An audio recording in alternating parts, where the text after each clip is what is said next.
शादी के 1 साल बाद ही मेरे पति इस दुनिया और मेरी ज़िंदगी से हमेशा के लिए चले गए। सास ने मेरी शादी अपने नाती से करवा दी, जो अभी सिर्फ 14 साल का था। मैंने सोचा था मेरी शादी जिससे हुई है वो तो बच्चा है, लेकिन मेरा नाम कल्पना है। मैं बहुत ज़्यादा खूबसूरत थी। मेरी ज़िंदगी में सब कुछ ठीक था। मुझे ऐसा लगता था ज़िंदगी में फिर कभी कुछ बुरा नहीं होगा, क्योंकि मैंने कभी कुछ बुरा नहीं किया था। लेकिन वही होता है जो किस्मत में लिखा होता है। जब मैं छोटी थी तो मेरी माँ एक आदमी के साथ मुझे और मेरे पापा को छोड़कर भाग गई थी। मेरे पापा घर में ज़्यादा ध्यान नहीं देते थे और वह भी एक औरत को शादी करके ले आए। जब मैं 18 साल की हो गई तो मैं घर के सारे काम करती थी, बच्चों को ट्यूशन भी पढ़ाती थी। इसलिए मुझे सब कहते थे कि तुम्हारे पापा कभी भी तुम्हारी शादी नहीं करेंगे। एक तो उनको नौकरानी मिली हुई है, ऊपर से 15,000 तुम कमा लेती हो। पापा जो कह देते वही होता। शायद यही वजह थी कि बात बदल गई थी। मैं 10 से 15,000 तक आराम से कमा लेती थी, जो कि सौतेली माँ मुझसे ले लिया करती थी। लेकिन फिर भी एक दिन मुझे मेरी सौतेली माँ ने बताया कि तुम्हारे लिए रिश्ता देख लिया है। तो मैं हैरान रह गई कि मुझे लगा मजाक कर रही हैं, लेकिन उन्होंने यह नहीं कहा था कि तुम्हारे लिए रिश्ता देखने वाले आ रहे हैं। उन्होंने कहा कि तुम्हारे लिए रिश्ता देख लिया है, बात भी पक्की कर दी है, तुम शादी की तैयारी कर लो, 1 महीने में तुम्हारी शादी हो जाएगी।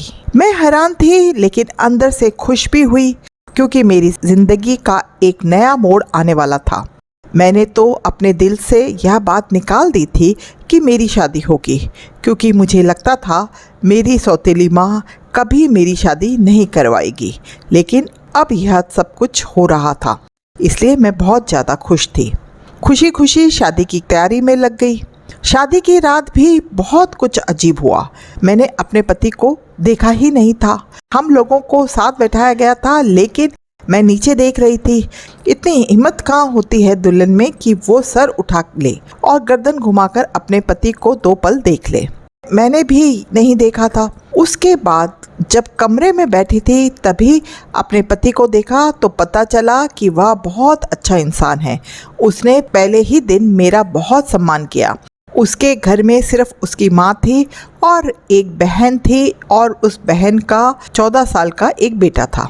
उसने मुझे बताया कि मेरी बहन का बेटा मेरे बच्चों की तरह है, पर मेरा बहुत लगाव है। वैसे तो उसकी उम्र सिर्फ 14 साल है, लेकिन मेरे लिए तो वह इससे भी ज़्यादा छोटा है, क्योंकि उसने मुझे कहा कि वह 2 साल का था तो उसके पापा इस दुनिया से चले गए थे और वह कुछ जानता ही नहीं था।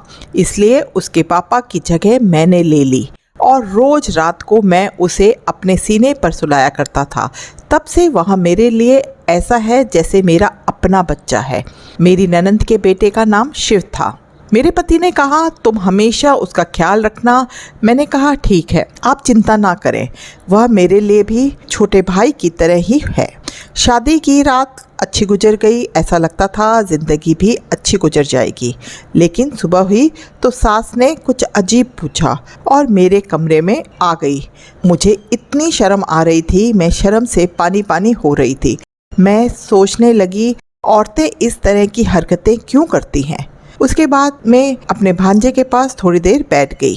मेरी सास ने कहा अब तुम तैयार हो जाओ, रोज तुम्हें देखने के लिए रिश्तेदार आएंगे। जबकि शादी धूमधाम से हुई है, जबकि इतने पैसे नहीं थे, लेकिन बारी बारी सब लोग तुम्हें देखने के लिए आएंगे और जो भी पैसे देंगे वह मुंह दिखाई में देंगे, तो वो मुझे दे देना।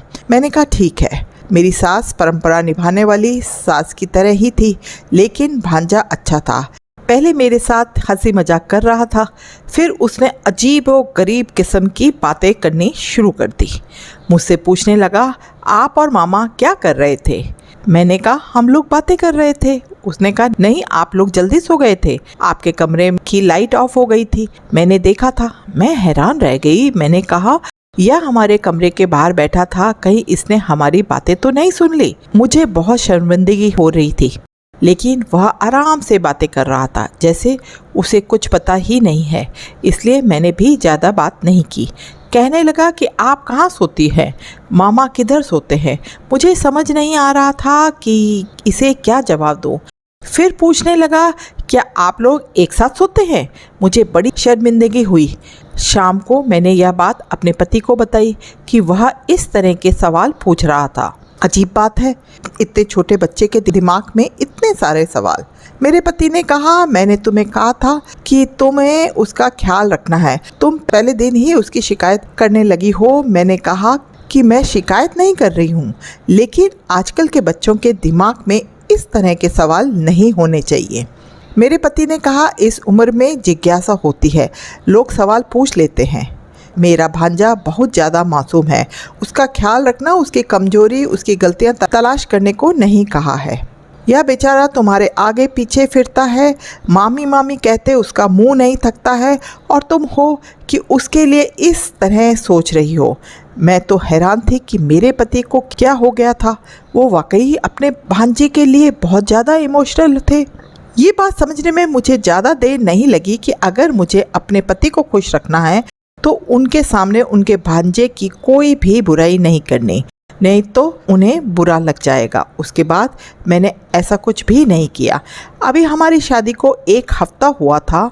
मेरे पति फिल्मी किस्म के इंसान थे, उन्हें मुझ में बहुत ज़्यादा दिलचस्पी थी। वो मुझे छोड़ते ही नहीं थे। एक दिन तो सुबह से मेरी सास मुझे आवाज़ दे रही थी, लेकिन मेरे पति मुझे अपने पास से उठने नहीं दे रहे थे। वो कह रहे थे, मुझे अच्छी अच्छी बातें करो, मेरी आंखों में देखो। तुमने क्या कभी फिल्म नहीं देखी, जैसे फिल्मों में हीरो हीरोइन एक दूसरे के साथ बैठकर बातें करते हैं और मेरे पास बैठी रहो। मैंने कहा, आपकी माँ मुझे बुला रही है, कोई काम होगा, क्योंकि सुबह के 11 बज रहे थे। ये कोई 4 या 5 बजे का वक्त नहीं था। लेकिन मेरे पति मुझसे बातें कर रहे थे और फिर वही हुआ। मुझे मेरी सास से डांट पड़ती रही। मुझे इन लोगों का समझ नहीं आता था, यह लोग थोड़े से अजीब थे। मेरी सास ने आखिर कह ही दिया, तुमने तो आते ही मेरे बेटे को अपनी उंगलियों पर नचाना शुरू कर दिया है, तुम्हारे अलावा इसे कोई दिखाई नहीं देता। मैंने कहा, ऐसा कुछ नहीं है, अब वो खुद ही मेरे दीवाने हैं तो मैं क्या कर सकती हूँ। लेकिन मेरे पति ने मुझसे कहा था, मेरी माँ का हमेशा ख्याल रखना, उनको खुश रखना, इसलिए मैं सारे घर के काम अच्छे तरीके से करती थी, कभी भी कुछ भी नहीं बोलती थी, कोई जवाब नहीं देती थी उनको। अगर जवाब देती तो बहुत तरीके से, जिस पर वह गुस्सा नहीं होती। पर मेरी शादी को अभी 1 साल भी पूरा नहीं हुआ था जब मुझे एक बुरी खबर मिली। वो ये है कि मेरे पति इस दुनिया से चले गए। इसके बाद हम लोग बहुत ज़्यादा परेशान हो गए और सोचने लगे कि ये खबर झूठी हो। लेकिन जब लाश को घर लाया गया तो हमारे होश उड़ गए और मेरी सास, मेरा भांजा, मेरी ननंद, हम पूरी तरह चिल्ला रहे थे, रो रहे थे, भगवान से प्रार्थना कर रहे थे कि ये खबर भी झूठ हो। पर मेरा पति इस दुनिया से जा चुका था। ये दुख मेरे लिए बहुत बड़ा था। मेरे माता पिता ने कहा कि ये दुख तुम अपने ससुराल में ही पूरा करो, उसके बाद हम तुम्हें आकर ले जाएंगे। मैं रोती रही, तड़पती रही। मेरी सास मुझसे कहती रही कि जब से तू आई है तूने मेरे बेटे को खा लिया, तेरे कदम ही मनहूस हैं। इस घर का वारिस चला गया, मेरा बेटा चला गया, सब कुछ बर्बाद हो गया, सब कुछ ख़त्म हो गया, तूने किया है ये सब। 4 महीने ताने सुनने में ही गुजरे थे, लेकिन इसके बाद ये वक्त ख़त्म हो गया तो मैं यह सोचकर थोड़ी बेफिक्र हो थी कि अपनों के पास चली जाऊंगी। वैसे भी अब मेरी ज़िंदगी में खुश रहने के लिए क्या रह गया था। पापा ही थे मेरे अपने, बाकी तो मेरी माँ भी सौतेली थी। जब मेरी सौतेली माँ और मेरे पापा ने मुझे वापस लेने के लिए आए तो मेरी सास ने एक ऐसी बात की कि सब हैरान रह गए। मेरी सास का कहना था, मैं इसे वापस नहीं भेज सकती, ये मेरे बेटे की विधवा है। मेरे पापा ने कहा, आपका बेटा इस दुनिया में नहीं रहा, इसका यहाँ पर क्या काम। लेकिन मेरी सास का कहना था, इसकी वजह से तो मेरा बेटा गया है, अब यह भी यहाँ से चली जाएगी क्या। मेरे घर में कमाने वाला कोई भी नहीं है, मेरी एक बेटी है जो विधवा है, उसका एक बेटा है जो अभी स्कूल में पढ़ता है, तो फिर क्या हम भूखे मर जाएंगे? ये मेरे बेटे की जगह कमाई करेगी और हमारा घर चलाएगी। मेरे पापा और मम्मी ने कहा ये तो बहुत ही बुरी बात है, ऐसा नहीं होना चाहिए, लेकिन मेरी सास ने ठान ली थी। फिर मेरे पापा और मेरी सास के बीच काफ़ी बहस हुई, कभी बात इस तरफ जाती तो कभी उस तरफ। जब मुझसे पूछा गया तो जाहिर है मैं वापस जाना चाहती थी। मेरा भी इस घर में दम घुटता था, पर मेरी सास ने कहा यह यहाँ से नहीं जाएगी।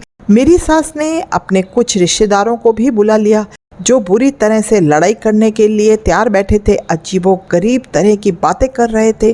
फिर नतीजा यह निकला कि मेरी शादी दोबारा की जाएगी तो फिर मैं इस घर में रह सकती हूँ। लेकिन इस घर में एक ही मर्द था, उसके साथ मेरी शादी करने की बातें होने लगी। सबने कहा छोटा है तो क्या हुआ, ये लड़की कौन सी 40 की है, इस तरह से ये इस घर में रह जाएगी, इस घर में फिर से बहू बन जाएगी।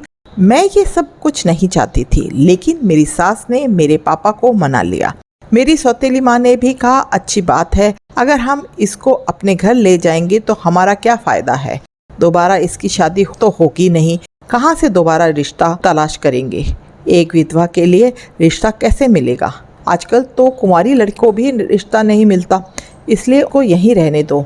समाज वाले भी बातें करेंगे, एक बेटी अगर फिर से सुहागन बन रही है तो इस ऑफ़र को ठुकराकर हम इसे अपने साथ ले जाएंगे तो हमारे घर में भी तो ये विधवा कहलाएगी।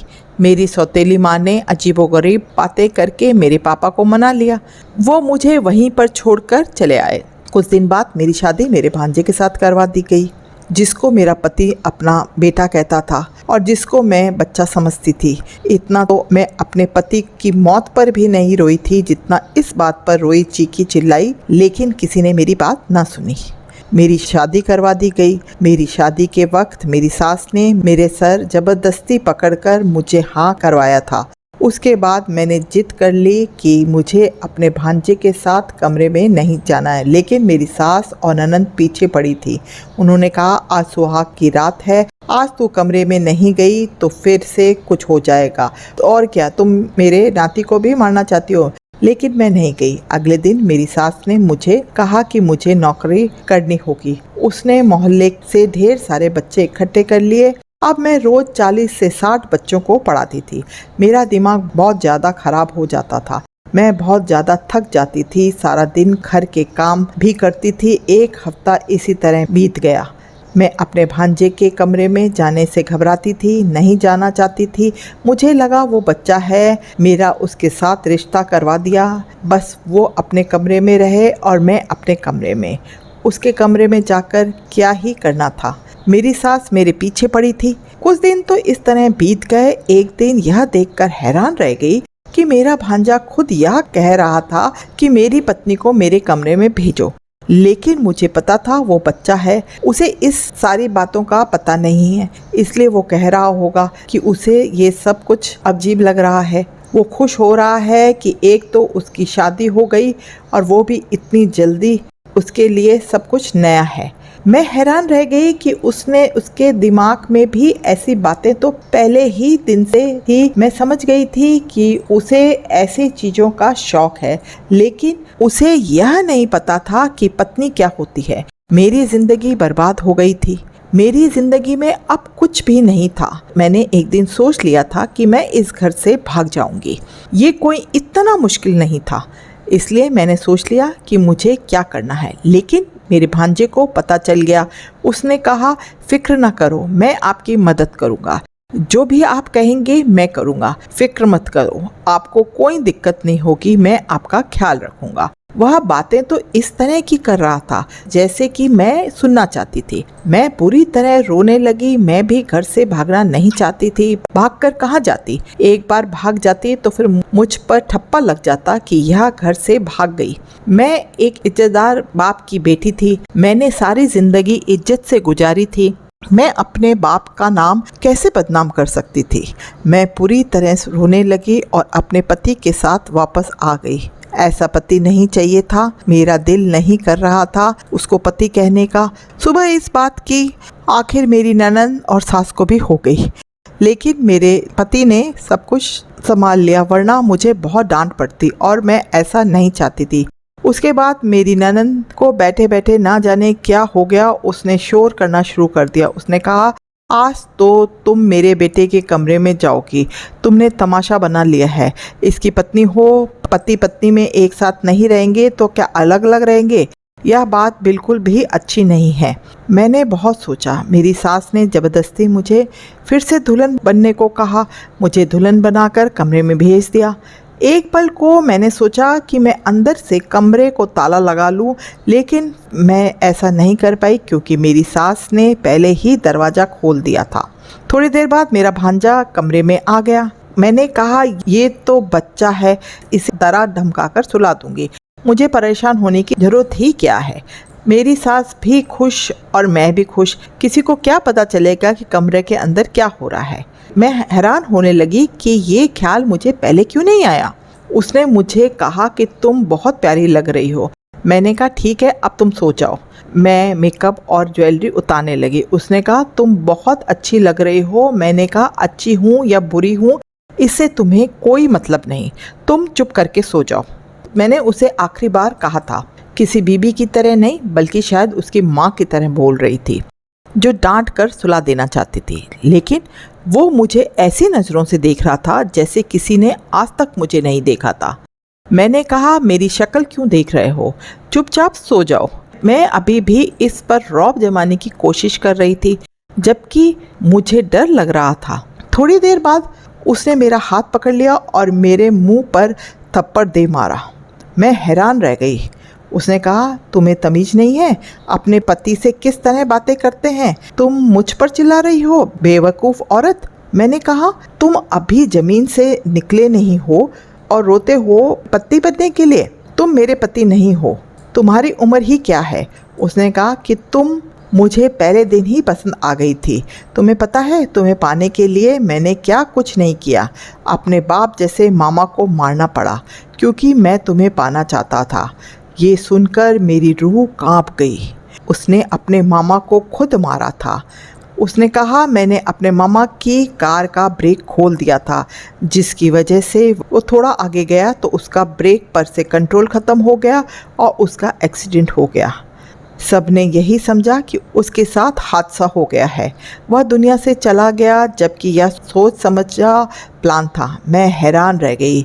इस आदमी ने मेरे पति को मार डाला, जिसे मैं बच्चा समझ रही थी, और अभी मेरा पति बनकर खड़ा है। यह कोई मासूम बच्चा नहीं है, ये एक शैतान था जिसने अपने मामा को मार डाला था। इसका मामा, जो इससे बहुत ज़्यादा प्यार करता था, इसे अपने बच्चों की तरह समझता था। क्या ये ज़माना इतना बदल गया था? मुझे तो कुछ समझ नहीं आ रहा था। मैं वहाँ से भाग जाना चाहती थी, चीखना चिल्लाना चाहती थी, लेकिन उसने मुझे अपनी तरफ खींच लिया। मगर जब से मुझे ये पता चला कि मेरे पति की मौत नहीं बल्कि मारा गया है, तो मैं एक हफ्ते तक बेहोश रही। सबको सब कुछ बताया, चिल्ला चिल्ला कर बताया, पर किसी ने मेरी बात का यकीन नहीं किया। उन्होंने कहा, ऐसा हो ही नहीं सकता, ये तो मामा को कभी नहीं मार सकता। तुम झूठ बोल रही हो क्योंकि तुम इससे शादी नहीं करना चाहती थी। मेरे पास एक ही रास्ता था, मैं खुदकुशी कर लेती, लेकिन मुझे किसी ने मरने भी नहीं दिया। आज भी इसी तरह की ज़िंदगी गुजार रही हूँ, समझ नहीं आता कि क्या करूँ। उसके बाद ज़िंदगी इसी तरह गुजरने लगी। मुझे भगवान ने एक बेटा दिया। मैं यह सोचकर उदास थी कि मेरी किस्मत बुरी है, मेरे बेटे की किस्मत भी बुरी होगी। पर मेरी किस्मत इतनी भी बुरी नहीं थी, क्योंकि मेरे भांजे के साथ भी वही हुआ जो उसने अपने मामा के साथ किया। मैंने उसको पुलिस के हवाले कर दिया। मैं इतने दिनों से उसके खिलाफ सबूत इकट्ठा कर रही थी। अब उसको उम्र कैद हो चुकी थी। ये सदमा मेरी सास बर्दाश्त न कर पाई, वो भी मर गई। उसके बाद मैंने अपनी ननंद की दूसरी शादी करवा दी और वो भी बहुत खुश है। उसको एक अच्छा जीवन साथी मिला है और अब वो सारा घर मेरा हो गया था। मैं अपने बेटे के साथ रहती थी, बच्चों को ट्यूशन पढ़ाती थी। मेरी ज़िंदगी इस तरह गुजर रही है। मैंने कभी नहीं सोचा था कि मेरे साथ यह सब कुछ हो जाएगा, पर फिर भी ये सब हो गया। मैं अपने पहले पति को आज भी याद करती हूँ। मुझे उनकी बहुत याद आती है। अगर वो होते तो सब कुछ कभी ना होता। यदि आपको कहानी पसंद आई हो तो वीडियो को लाइक एंड शेयर करें। अगर चैनल पर नए हैं तो चैनल को सब्सक्राइब जरूर करें। चलिए मिलते हैं आपसे किसी और वीडियो में, तब तक के लिए राम राम, शब्बा खैर, अपना ध्यान रखिएगा।